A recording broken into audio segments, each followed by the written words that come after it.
જંતુનાશક દવાઓથી કયા કયા પ્રકારના કેન્સર થઈ શકે એ બાબતમાં ઘણા બધા સંશોધનો થયા છે.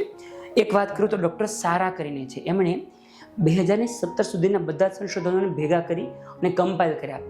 તો એની અંદર માત્ર ખાલી કેન્સરની વાત કરીએ ને તો 243 જેટલા પેપર તો રિસર્ચ પેપર ખાલી કેન્સર ઉપર છે. એ સિવાય બાકી બધા ઓર્ગન ઉપર તો ઘણા બધા પેપર છે. આપણે ખાલી કેન્સરની વાત કરીએ તો કયા કયા કેન્સરનું જોખમ વધે, તો સૌથી કોમનમાં છે લીવર, કિડની, પેશાબની થેલીનું કેન્સર, સ્વાદુપિંડનું કેન્સર. બાળકોની અંદર બ્રેઇન ટ્યુમરનું જોખમ એનાથી વધતું હોય છે. એ સિવાય અન્ય કેન્સરની અંદર એક છે થાઇરોઇડ, બ્લડ કેન્સર, પ્રોસ્ટેટ અને બ્રેસ્ટનું કેન્સર. આ બધા પણ પેસ્ટિસાઇડને લીધે વધતા હોય છે.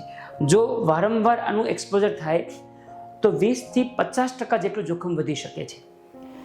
જો એક્સપોઝર ઓછું હોય એટલે કે બહુ વધારે પ્રમાણમાં પેસ્ટિસાઇડ ન આવે તો 5-10% જેટલું જોખમ અન્ય વ્યક્તિ કરતાં વધી જાય.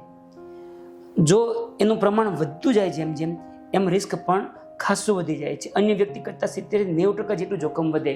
જે લોકો ખેતરની અંદર રેગ્યુલર દવા છાંટે અને ગ્લોવ્સ કે માસ્ક ન પહેરે એમના માટે.